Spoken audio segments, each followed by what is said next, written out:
आप देख रहे हैं एमडीपी तेज न्यूज, सबसे पहले सबसे तेज। नमस्कार, आप देख रहे हैं एमडीपी तेज न्यूज। खबर बिहार के मधेपुरा उदा किशनगंज से है। नगर परिषद विवाद की अगर बात करें तो अब तूल पकड़ने लगा है। सामान्य बोर्ड के बैठक में हुई मारपीट के बाद दोनों पक्षों के द्वारा थाने में आवेदन देकर एक दूसरे पर मारपीट का आरोप लगाया गया था। हालांकि 3 दिन बीत जाने के बाद भी अब तक किसी भी पक्ष के आवेदन पर प्राथमिकी दर्ज नहीं की गई है। उदा किशनगंज थाना अध्यक्ष विनोद कुमार सिंह ने ये बताया कि घटना के दिन हम छुट्टी पर थे। आने के बाद जानकारी मिली थी। बैठक के दौरान थोड़ी बहुत हंगामा भी हुआ था, जिसको पुलिस जाकर शांत कर दिया था। उसके बाद किसी भी पक्ष के लोग हमसे मिलने ही नहीं आया और ना ही शिकायत दर्ज करा रहे हैं। हालांकि सूत्रों के हवाले से ये खबर आई है कि थानाध्यक्ष के द्वारा कार्यपालक पदाधिकारी पुष्कर कुमार पुष्प को पत्र प्रेषित कर घटना के दिन हुई बैठक का सीसीटीवी फुटेज का मांग किया गया है। सीसीटीवी फुटेज के आधार पर ही सत्यता का पता चल पाएगा। उसके बाद विधि सम्मत उस पर कार्रवाई भी की जाएगी। इधर गुरुवार को तीनों निष्कासित वार्ड पार्षद की अगर बात करें तो रमन कुमार राणा, संजय कुमार पूर्व और अजय कुमार मंडल ने संयुक्त रूप से प्रेस वार्ता कर यह बताया कि कार्यपालक पदाधिकारी पुष्कर कुमार पुष्प मुख्य पार्षद के रिश्तेदार हैं। मुख्य पार्षद अपने पैरवी और पहुंच के बल पर उन्हें उदा किशनगंज नगर परिषद में 4 माह पूर्व पदस्थापित कराया है। इससे पूर्व कार्यपालक पदाधिकारी या गले के शेर घाटी में पदस्थापित हैं। शेर घाटी से उदा किशनगंज आने के बाद बिना सामान्य बोर्ड के बैठक से पारित किए गए उदा किशनगंज नब कार्यालय में पूर्व से पदस्थापित कर्मियों को हटाकर शेर घाटी में पदस्थापित कर्मियों को उदा किशनगंज में पदस्थापित कराया गया था। सफाई का टेंडर एनजीओ के पास था, उसे खत्म कर उसका जुम्मा की अगर बात करें तो मुख्य पार्षद और उप मुख्य पार्षद को दे दिया गया। सफाई के नाम पर 14 लाख रुपए प्रति माह का बंदरबाट हुआ। ईओ, मुख्य और उप मुख्य पार्षद तीनों ने मिलकर बंदरबाट किया। आखिर क्यों, किनकी शय से ये सब हुई?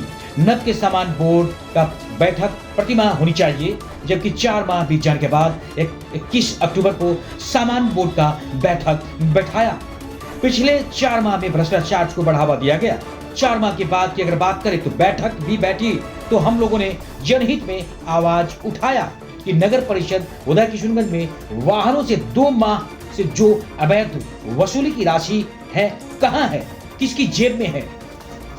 नगर परिषद उदा किशनगंज में कार्यपालक पदाधिकारी के द्वारा पूर्व से कार्यरत कार्यालय कर्मी को बिना नोटिस के हटाकर अपने निजी स्वार्थ के लिए निजी व्यक्ति को नगर क्षेत्र के बाहर से लाकर कार्यालय में क्यों रखा गया? आखिर किनकी शय से रखा गया? प्रधानमंत्री आवास योजना का लाभ अभी तक लाभुकों को नहीं मिला। आखिर क्यों नहीं मिला? जबकि मुख्य पार्षद की बात करें तो उनके पुत्र एवं उप मुख्य पार्षद पति के द्वारा प्रत्येक लाभुकों से 5-5 हजार रुपए की वसूली की जा रही है। आखिर क्यों, किसके इशारे से ये बंदरबाट हो रहा है?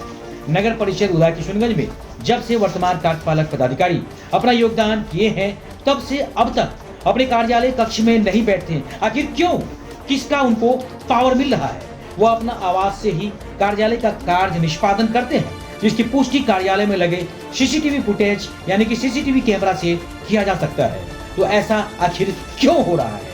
मुख्य पार्षद के बदले उनके पुत्र, उप मुख्य पार्षद के बदले उनके पति को बैठक में आखिर क्यों आने दिया जाता है?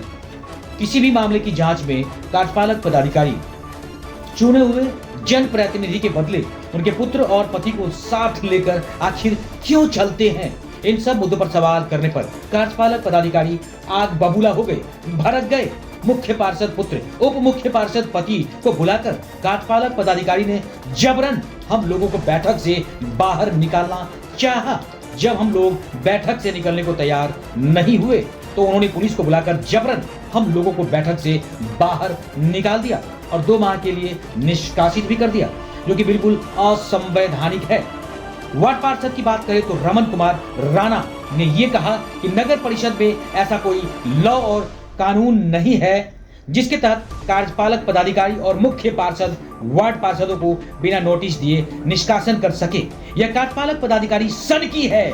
मुख्य पार्षद पुत्र और उप मुख्य पार्षद पति के साथ मिलकर जनहित में आवाज उठाने वाले पार्षदों का आवाज की बात करें तो दबाकर भ्रष्टाचार को बढ़ावा देना चाह रहा है। आखिर किनकी उनको शय मिल रही है? हम लोगों ने जिलाधिकारी से मिलकर ऐसे भ्रष्ट पदाधिकारी को अविलंब यहाँ से तबादला कराने की मांग भी रखी है। वार्ड पार्षद संजय कुमार पूर्वे ने कहा, तीनों पार्षदों का अविलंब निष्कासन वापस हो, साथ ही मुख्य पार्षद और उप मुख्य पार्षद पति पर बैठक में जबरन घुसने पर कार्रवाई हो सके। इसके लिए हम लोगों ने डीएम साहब यानी कि जिला पदाधिकारी से मिलकर उन्हें अपनी मांग पत्र को सौंप दिया है। सबसे पहले हमने 21/10 को जो हम लोग को निष्कासित किया गया, जस्ट उसके सुबह में हम लोग जिला पदाधिकारी के पास गए। सारी समस्या हम लोग अपनी जितनी भी समस्या थी हम लोग रखने के बाद माननीय कोर्ट भी हम लोग गए, सलाह इस पे लिए, सलाह भी लिए। उसके बाद यदि हम लोग को ये इससे इस दोष से जो कि हम लोग इसमें हैं ही नहीं, जो दिया गया है, यदि इसको वापस नहीं लेता है, हम लोग चरणबद्ध तरीके से आंदोलन करेंगे, शांतिपूर्ण आंदोलन करेंगे, जो कि डीएम साहब को भी हम लोग बोल दिए। आपके माध्यम से भी बोल दे रहे हैं, यदि न्याय नहीं मिलेगा तो हम लोग आंदोलन करेंगे चरणबद्ध तरीके से शांतिपूर्ण। कारण यही है 21/10/2024 को समान बोर्ड की बैठक बुलाई गई।